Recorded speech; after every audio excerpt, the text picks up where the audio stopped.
तो पुत्र होने से आप सुखी हो ही जाओगे ब्राह्मण, इसकी क्या गारंटी है? आत्मदेव ने कहा, बोले सुनो महाराज, ये प्रवचन देना तो मुझ पे भी आता है, मैं भी हालांकि पढ़ा लिखा हुआ हूँ, लेकिन मैं ये जानना चाहता हूँ कि भाई आप हैं संत, और महाराज संत क्या जाने, जब छोटे छोटे बच्चा घर में तुतला तुतला करके जब पापा पापा करते हैं तो रसगुल्ला सा कान में बोलता है, महाराज आप संत हैं, आप जानो ही क्या, गृहस्थी की शोभा तो इन्हीं से ही होती है। अब आत्मदेव ने अपना सिर वो संत के पटका चरणों में। संत ने कहा, बोले ब्राह्मण मर जाओगे, क्यों सिर को फोड़ रहे हो? ब्राह्मण ने कहा, बोले महाराज मैं ये जानना चाहता हूँ कि मुझे कुछ नहीं चाहिए, मुझे तो पुत्र चाहिए। तो संत ने कहा, बोले सुनो ब्राह्मण देवता, मैंने आपकी रेखाओं को पढ़ लिया है। बोले क्या लिखा है? बोले आपकी मस्तिष्क की रेखा में लिखा है, सप्ता जन्मावधि तव पुत्रो नैव च नैव च। ब्राह्मण इस जन्म की तो बात छोड़ो, तुम्हारे 7 जन्मों तक कोई संतान नहीं। आत्मदेव ने कहा, बोले महाराज मैं तो मरने ही जा आया था, मैं तो 1 जन्म के दुख से मर रहा हूँ, तुमने 7 जन्म का और सुना दिया, तो अब तो मुझे मरना निश्चित है। संत ना कही, भाई ना ऐसा ना करो, भाई आपको पुत्र चाहिए तो मैं आपको एक फल देता हूँ, ये फल ले जा करके आप अपनी धर्म पत्नी को खिला देना, भगवान ने चाहा तो आपके जन्म एक पुत्र का ही होगा। लेकर के आत्मदेव जी गए फल को और जाकर के श्रीमती को दिया, देवी ये फल खा लो, भगवान की कृपा से हमें पुत्र हो जाएगा।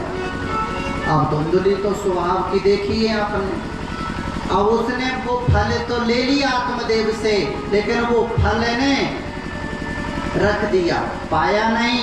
उन्होंने सोचा अरे मैं ऐसे थोड़ी पाऊंगी, ये तो भाई किसी पर विश्वास कर बैठते हैं, पता नहीं इसमें कौन सा जादू टोना करवा के लाए हुए, मैं ऐसे नहीं पाने वाली हूँ, मैं तो बड़ा परीक्षण करके और आराम से पाऊंगी। अब महाराज वो फल ले लिया, बोला हाँ महाराज जी मैं खा लूंगी। अब आत्मदेव जी जाकर के अपने ही बड़ों में कहने लगे, भाई भगवान की दया से हमारे भी पुत्र प्राप्ति होगी। अब इधर आत्मदेव जी तो प्रसन्न हैं, लेकिन उधर देवी जी वो फल को लिए बैठी है। अब वो सोच रही है, हे भगवान इसको खाऊं कि ना खाऊं, खाऊं कि ना खाऊं। अब संयोग ऐसा हुआ कि एक पड़ोसन उसके पास में आ गए। अब पड़ोसन से बोली कि देख बहन, मेरे पति देव एक फल लेकर के आए किसी संत के द्वारा, और तू कहती है तो मैं पालू इसको। पड़ोसन ने कहा, बोले बहन ये तो तेरे सौभाग्य की बात है कि किसी संत के आशीर्वाद से तुझे फल प्राप्त हुआ है, क्यों ना तू इसको खा ले। अब धुंधली विचार प्रकट करने लगी, बोले बहन अगर मान लिए जाए ये मैंने फल खा लिया है कि नहीं, और मैं फल खाने के बाद गर्भवती हो गई है कि नहीं, और मान लिए जाए गांव में कोई भूकंप आ गया या कुछ और हो गया, देवाद घाटी ब्रजेद ग्रामे पलायते गर्भणी कथम, भाई कोई घटना हो गई तो सब तो भागते खड़े होंगे, तदा में मरणम भवे, मरना तो मेरा होगा। पड़ोसन ने कहा, बोले देख ये उठ पटांग बातों को तो छोड़ और भगवान की कृपा से ये फल तू खा ले। धुंधली ने कहा कि चलो तुम कहती हो तो मैं खाई लेती हूँ, लेकिन बहन एक बात बता, बच्चा के जन्म से लेकर पालने तक बड़ा कष्ट पाना पड़ता है। भाई माँ के पेट बच्चा जन्म होता है तो दूसरा जन्म ही होता है, तो मुझे कष्ट होगा, और अगर कष्ट होगा तो फिर मुझे लालने पालने में बड़े दुख होंगे, इसलिए मैंने तो ये सोचा है मैं इसको खाऊंगी नहीं। पड़ोसन ने कहा, बोले ये क्या उटपटांग बातें सोच रही है। धुंधली ने कहा, सुनो, मान लिए जाए भाई मैं गर्भवती हुई तो मैं तो कमजोर हो जाऊंगी, जो ये माल पानी में छानती हूँ ये तो मेरा काम पड़ जाएगा, और इतना काम जो सारा निपटा लेती हूँ अकेले, उसको कौन निपटाएगा। पड़ोसन ने कहा कि देख ये बात तू छोड़ भाई, तुम्हारी ननद जो होती है भाई, जब कोई बालक होता है तो ननद जो आती है बुआ वो बधाया लेके आती है, तो वो 2-4 महीना पहले ही बुलवाओ, उसको काम करवाओ और बधाई के रूप में जो है वो दे करके विदा करो। धुंधली ने कहा, देवी तू नहीं जानती बहन, वो मेरी ननद तो छोटी है, 6 महीने में घर साफ कर जाएगी पूरा। अब वो पड़ोसन तो मगध मारी कहाँ तक करे, उसने कहा तेरे जैसे लगे वैसे कर और मैं चली। अब धुंधली ने इतने सारे कुतर्क किए, लेकिन वो फल धुंधली ने नहीं खाया, इतने कुतर्क करे। अब संयोग की बात है कि दूसरे दिन धुंधली की बहन आ गई। अब बहन आ गई तो धुंधली ने कहा, बहन एक बात बता। सारी बात बताई, मेरे पति को किसी संत ने फल दिया है, अब तू बता इसको मैं पाऊं कि नहीं। अब उससे धुंधली की बहन की, धुंधली की संपत्ति पे दृष्टि थी कि कहीं मान लिए जाए इसकी संपत्ति मेरी हो जाए तो अच्छी बात है। तो धुंधली का माथा तो पहले ही खराब था, वो बहन ने और ज्यादा कर दिया। अरे बहन, फल खाने से कोई बच्चा बच्ची थोड़ी होता है, ये संत बाबा जी दुनिया को पागल बनाए पड़ते हैं, ये फल खाने से कोई बच्चा बच्ची नहीं होगा। उसका माथा और खराब कर दिया। उसने कहा कि भाई देख, पुत्र की कामना है तो मैं तुमको पुत्र लाके दे दूंगी, मैं इस समय गर्भवती हूँ, तुम मुझे धन दे देना, तुमको बच्चा मिल जाएगा, मेरे को धन मिल जाएगा। पक्की हो गई दोनों बहनों के बात में और चली गई। समय आने पर छोटी बहन ने धुंधली को बच्चा दिया और धुंधली ने उनको कुछ धन दे दिया। अब समय आने पर उन्होंने कहा, महाराज मुझे पुत्र प्राप्ति हुई है, अब आत्मदेव की समझे ये हमारी है। तो उन्होंने उत्सव मनाना प्रारंभ कर दिया और वो फल जो धुंधली ने नहीं खाया वो एक गाय को उन्होंने खिला दिया। बोले पता लग जाएगा कि संत के फल में दम है कि नहीं। तो वो समय आने पर गाय ने भी महाराज मानव पुत्र को जन्म दिया, ये भगवान। और उधर उनका जन्म हुआ तो आत्मदेव जी अपने पुत्रों का जन्म नामकरण संस्कार कर रहे थे। तो नामकरण संस्कार हुआ तो धुंधली जी आ गई, सुनो महाराज कष्ट मैंने भोगे हैं और जो नाम मैंने रखा मैं रखूंगी, मेरे नाम के मुताबिक रखूंगी। बोले क्या रखेंगी देवी? बोले मेरा नाम क्या है? धुंधली, तो मेरे पुत्र का नाम होगा धुंधकारी। ठीक है देवी, जैसी आपकी इच्छा। आत्मदेव जी बिल्कुल नहीं बोले। और समय आने पर ख्याति तो महाराज दोनों ने प्राप्त करी। गोकर्णो पंडितो ज्ञानी धुंधकारी महाखला। जो गाय ने जिस पुत्र को जन्म दिया उसका नाम गोकर्ण। गोकर्ण का मतलब उनके कान जो थे वो गाय की तरह थे, इसलिए उनका नाम रखा गया गोकर्ण। तो एक तो महाराज बड़े विद्वान हुए, गोकर्णो पंडितो ज्ञानी। पंडित किसको कहते हैं?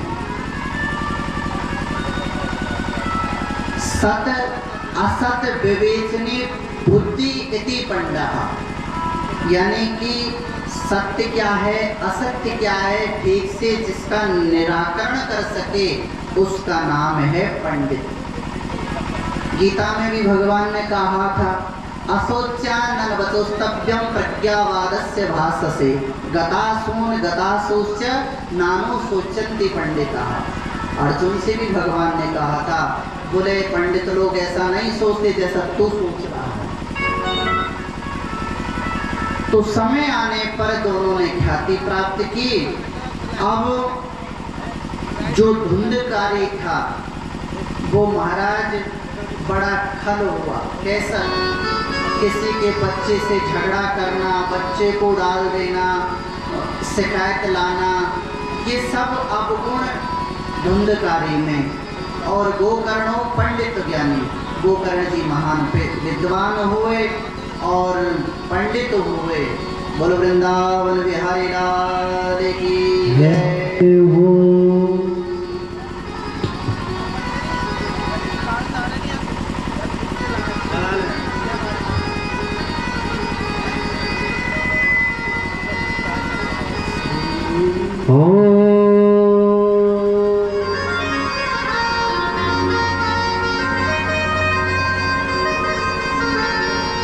अरे कर ले भजन हरि को रे तू, कर ले भजन प्रभु को।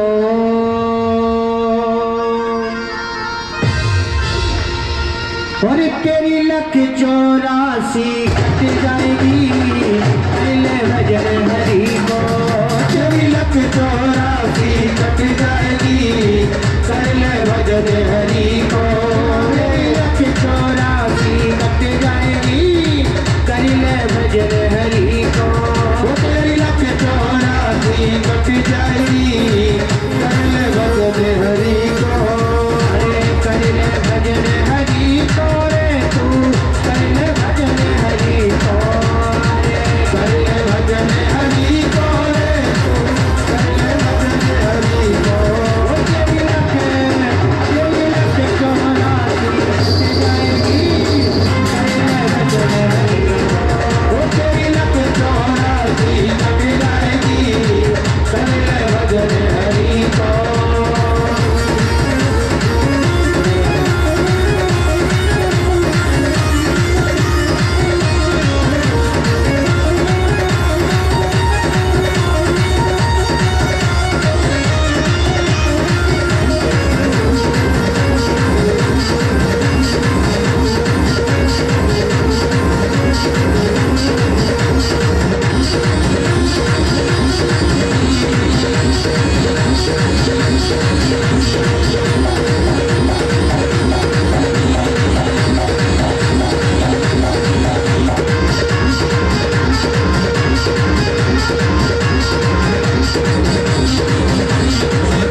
खजाने, जोड़ जोड़ भर दिए खजाने, जोड़ जोड़ भर दिए खजाने, जोड़ जोड़ भर दिए खजाने। अरे माया के तुम हुए दीवाने, माया के तुम हुए दीवाने, माया के तुम हुए दीवाने, माया के तुम हुए दीवाने। वो तेरी माया, तेरी माया, तेरी माया यही पहने जाएगी, कर ले भजन हरि को। वो तेरी लत चौरासी कट जाएगी, कर ले भजन हरि को। ओ कर ले भजन हरि को रे तू, कर ले भजन हरि को। अरे कर ले भजन हरि को रे तू, कर ले भजन प्रभु को। ओ तेरी लत चौरासी कट जाएगी,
कर ले भजन हरि को। तेरी लत चौरासी कट जाएगी, कर ले भजन हरि को।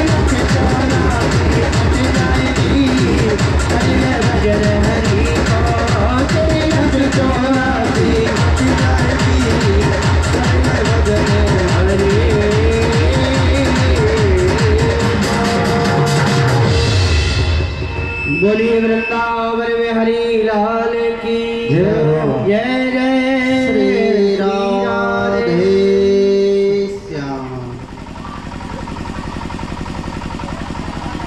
गोकर्ण जी और धुंधकारी के कर्मों को देख करके आत्मदेव जी को बड़ी गिलानी हुई, बड़े दुखी हुए और अपने घर से मरने के लिए चल पड़े। आत्मदेव जी पहले भी मरने गए थे कि हमारे संतान नहीं है, और अब मरने जा रहे हैं कि संतान को पुत्र हो गई है। तो जब घर से निकल पड़े तो गोकर्ण की दृष्टि पिताजी पर पड़ गई और हाथ पकड़ करके गोकर्ण जी ने एकांत में बिठाया और अपने पिताजी को समझाने लगे। बोले पिताजी सुनो, नाचेन्द्रस्य सुखं किंचित् ना सुखं चक्रवर्तिनां, सुखमस्ते विरक्तस्य मुनिरेकांत जीवना।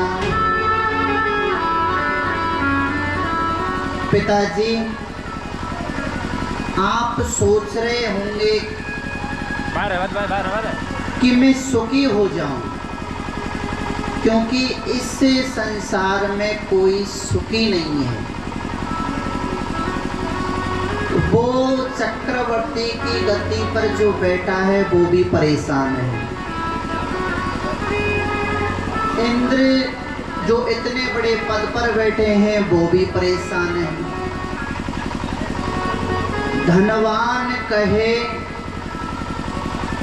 कि सुख राजा को होना है, एक गरीब कहता है कि सुखी धनवान है। सब एक दूसरे से जुड़ रहे हैं, लेकिन सुखी कौन है? बोले मुनिरेकांत जीवना। एकांत में जाकर के जो भगवान का भजन करे वो सुखी है। और इस संसार में कोई तन सुखी तो कोई मन सुखी, तो कोई धन बिन रहते उदास, थोड़े थोड़े सब सुखी, सुखी राम के दास। भगवान का जो दास है वो ही सुखी है, नहीं कोई ना कोई समस्या रहती है।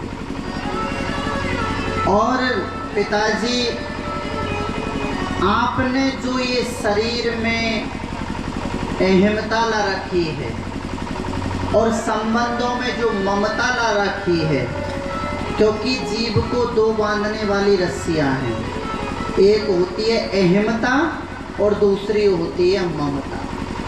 शरीर में अहमता और शरीर के नातों में ममता, यही अपन जीव को बांधती है। इसलिए पिताजी, इन रस्सियों को काट करके और भगवान का भजन करो।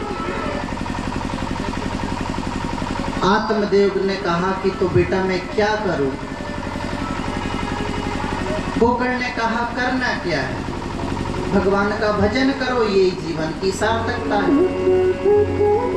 तो गोकर्ण जी ने बड़ा सुंदर उपदेश अपने पिताजी को दिया, और पिताजी गोकर्ण के उपदेश को सुन करके और जंगल में चले गए और श्रीमद् भागवत के 10वें स्कंद का पाठ करते हुए उन्होंने अपनी सद्गति प्राप्त करी। अब देखिए, पिताजी चले गए वन में। गोकर्ण ने समझा कि भाई कहीं हमारा नंबर नहीं आ जाए, क्योंकि धुंधकारी बड़ा दुष्ट है। तो गोकर्ण ने भी बहाना बनाया कि भैया हम भी तीर्थ यात्रा पर जाते हैं। तो गोकर्ण जी भी तीर्थ यात्रा पर चले गए। अब घर में कौन बची? बोले माँ। तो अब पिताजी के जाने के बाद गोकर्ण ने माँ को पकड़ा। माताजी सुनो, पिताजी वन में जाने से पहले सारा माल आपको दे करके गए हैं, कहाँ कहाँ गाड़ रखा है उसको निकाल लो और मुझे दे दो, नहीं तो मैं तुमको जलती हुई लकड़ी से मारूंगा। माता ने कहा, बोले बेटा मेरे पास तूने छोड़ा ही क्या है? अरे तूने तो घर के बर्तन तक नहीं छोड़े, ये बर्तन को भी बाजार में बेच के आ गया, मेरे पास कहाँ धन है? तो माँ को भी डांटने लगा। धुंधली ने सोचा कि इस दुष्ट का कोई पता नहीं है, ये कल मुझे भी मार सकता है। तो धुंधली रात्रि में गई और महाराज एक कुएं में कूद करके अपनी जीवन लीला को समाप्त किया। कूपे बाता क्रतो रात्रौ तेन सा निधनम गता। रात में जाकर के कुएं में कूद करके आत्महत्या कर ली। अब आपने सोचा कि धुंधली ने आत्महत्या क्यों की? क्योंकि आज हमारे समाज में लोग आए दिन जब कोई बहुत बड़ी समस्या आ जाती है तो उसका निराकरण एक ही ढूंढते हैं, क्या? बोले आत्महत्या कर लूंगा। आत्महत्या करना ही समस्या का समाधान नहीं है, क्योंकि आपको उस चीज से छुटकारा तो मिल जाएगा, लेकिन आपको अधोगति प्राप्त होगी, और वो अधोगति से ही हमारी कभी गति प्राप्त नहीं होगी। हम ऐसे ही भटकते फिरेंगे, कभी अधोगति नहीं होगी। और दूसरा कारण धुंधुली ने आत्महत्या क्यों की?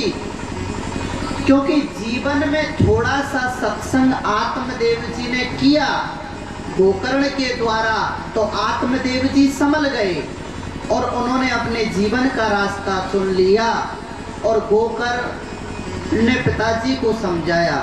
लेकिन धुंधुली के जीवन में ना सत्संग आया ना कुछ आया, तो उन्होंने कुएं में कूद करके शरीर का त्याग किया। क्योंकि हमारे जीवन में भगवान की कथा और थोड़ा सा भी सत्संग हमको जीना सिखाता है। जीवन में अगर धुंधुली ने थोड़ा सा भी सत्संग किया होता तो महाराज आत्महत्या ना करती। हम कितनी भी परिस्थिति में आए, लेकिन जीवन का थोड़ा सा सत्संग हमारे जीवन को सुधार देता है। इसलिए तुलसीदास जी ने भी सत्संग की बहुत बड़ी महिमा गाई थी। और ये जो सत्संग है ना, और हमें ऐसे नहीं मिलता है, हमारे जन्म जन्मांतरों के भाग्य उदय होते हैं, तब जाकर के हमको सत्पुरुषों का संग और ये सत्संग मिलता है। तुलसीदास जी ने रामायण में भी बड़े भाव से कहा है, बड़े भाग्य मानसो तन पावा, बड़े भाग्य मानस तन पावा, सुन दुर्लभ करे दर्शन भावा, बड़े भाग्य मानस तन पावा, सुन दुर्लभ करे दर्शन भावा। क्योंकि ये मानव शरीर हमें एक तो बड़े पुण्यों से प्राप्त होता है, और ये अगर खाने पीने में सोने में जिंदगी हमने खराब कर दी तो मतलब क्या है? तो ये सत्संग हमको क्या देता है? बोले सत्संग से हमको ज्ञान मिलता है, विवेक मिलता है। क्योंकि ज्ञान में और विवेक में अंतर है। ज्ञान हमको कोई भी दे सकता है, लेकिन विवेक क्या है? विवेक किसको कहते हैं? विवेक उसको कहा जाता है कि जीवन में क्या ग्रहण करना है, क्या नहीं करना है, और ठीक प्रकार से जो उसका निर्णय ले, वो होता है विवेक। तो ये सत्संगों का जो हमारा संग है, ये जीवन को उतार देता है। तो धुंधुली कुएं में जाकर के अपनी जीवन लीला समाप्त की। अब पिताजी वन में, भैया जी गए तीर्थ यात्रा पे, और माँ कुएं में निधन हो गया। अब धुंधकारी जो है घर में अकेला, अब अकेले का साम्राज्य। तो उसने क्या किया कि घर में मन नहीं लगा, तो महाराज 5 गणिकाओं को लेकर के आ गया घर में, और उन देवियों को ला करके और उनको चोरी कर करके, गलत कार्य कर करके, और महाराज उनको धन सौंपने लगा। अब एक दिन वो जो गणिकाएं थी, उन्होंने विचार किया कि ये तो मरेगा, और कहीं पकड़ में आ गया तो हमको भी मरना पड़ेगा, इसलिए क्या करें?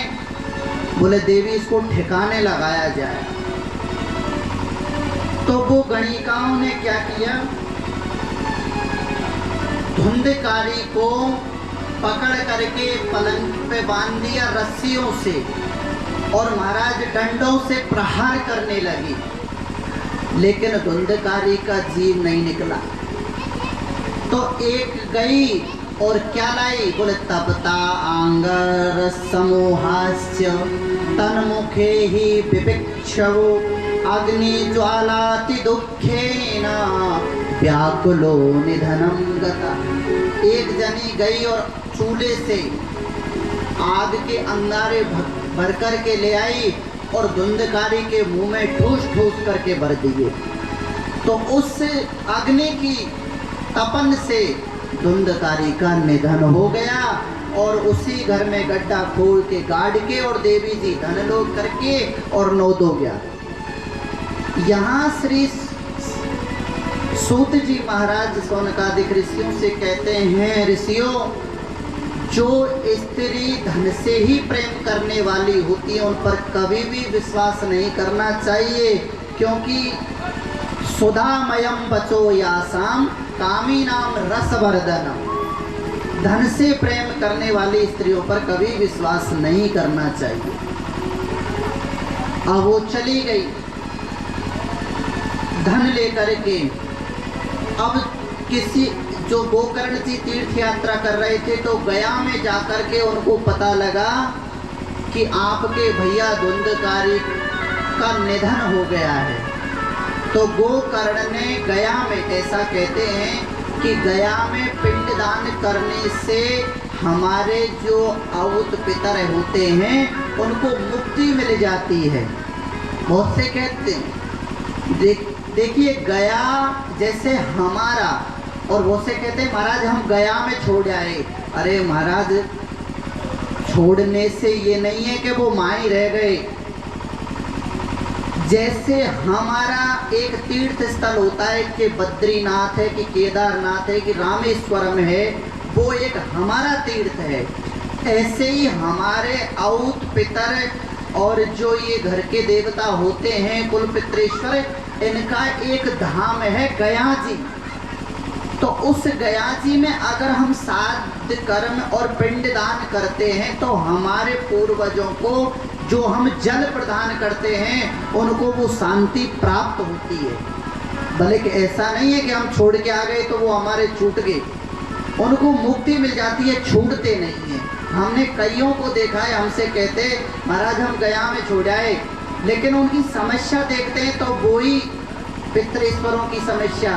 तो ये छोड़ने से नहीं है। मान लिए जाए हम अपने माता पिताओं को बद्रीनाथ घुमाने ले जाएं, है कि नहीं, और हम कहें कि महाराज उनको छोड़ आए, अरे वो छोड़ने से थोड़ी है, वो तो आएंगे।